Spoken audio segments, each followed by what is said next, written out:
Hello, welcome to Miracle Monday. This is Dawn Petalino, your transformational coach and best-selling author of Peace, Power, and Miracles. And Miracle Monday is where I offer you some tips, some tools, but most importantly, some truths to help you access more love and miracles in your life. And today's truth is saying no is the most loving thing you can do. And this was a big one.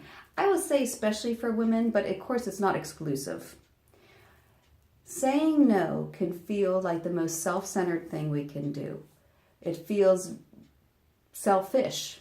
And so we resist saying no. And when you look at all the reasons why we resist saying no, it comes down to being afraid of disappointing somebody, feeling guilty, feeling obligated.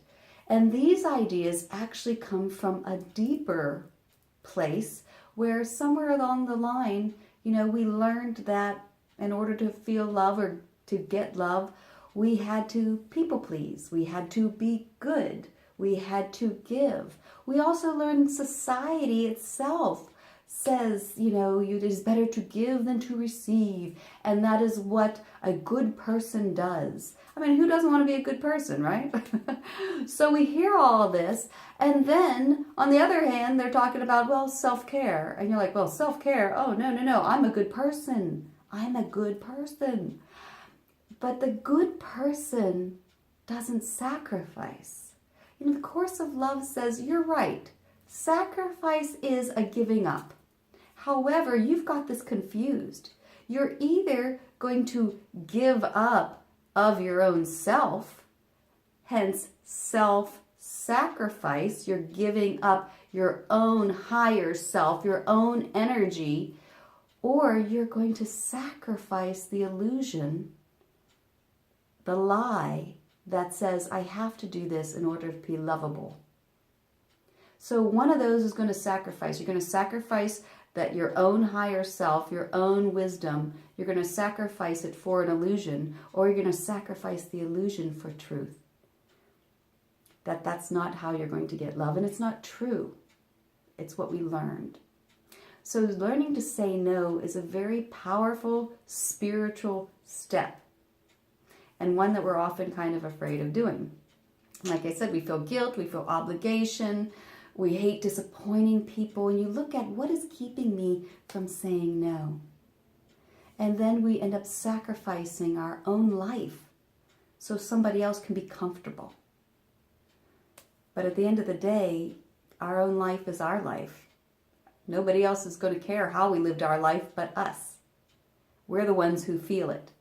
So whenever there's something that comes up, and you feel like, I don't really want to do that, but I'm going to do it because I know that I should do it. A good person does that. Stop. Do not put illusion ahead of truth, as the Course in Miracles would say. Stop, and first of all, you can buy yourself time. First of all, you can say, I have a few commitments. Let me see. Let me just get back to you on that one. And that's a real quick, easy saying. It's like, I have to check my calendar, let me get back to you. And then you reflect.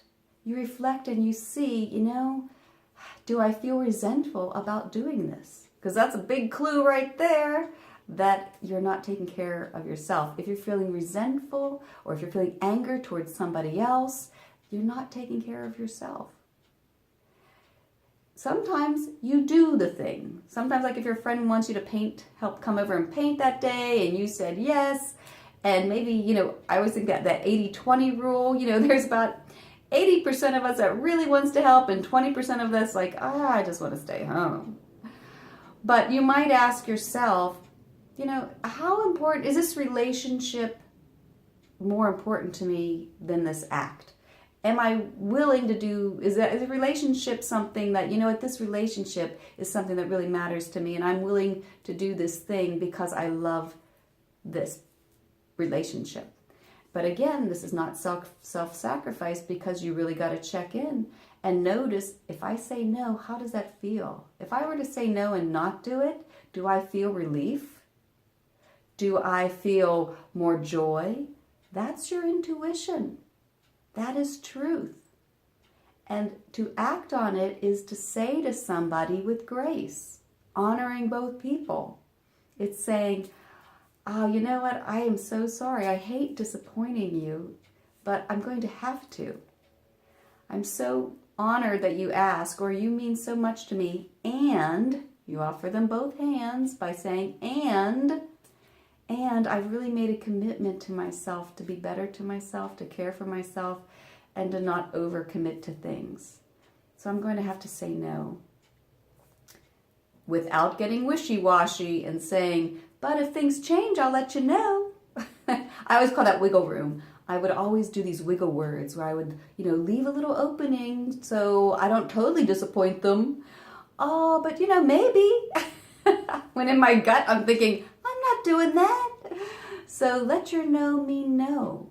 But you can say it lovingly. You can say, most people really respect, I would say, the majority of people really respect honesty, and they accept your humanness.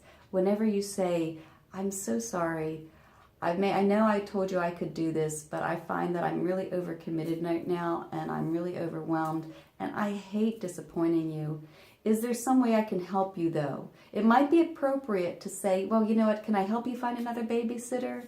Or is there some way I can, help, whatever that, fill in that gap that you were going to do?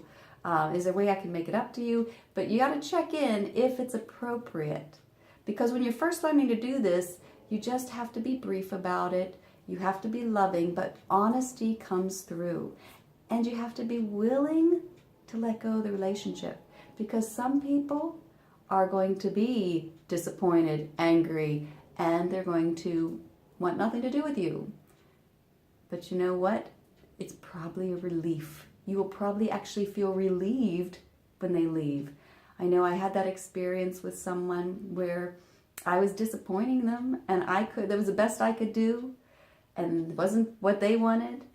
They got very upset and angry, and they decided to sever the relationship. And honestly, I was very hurt.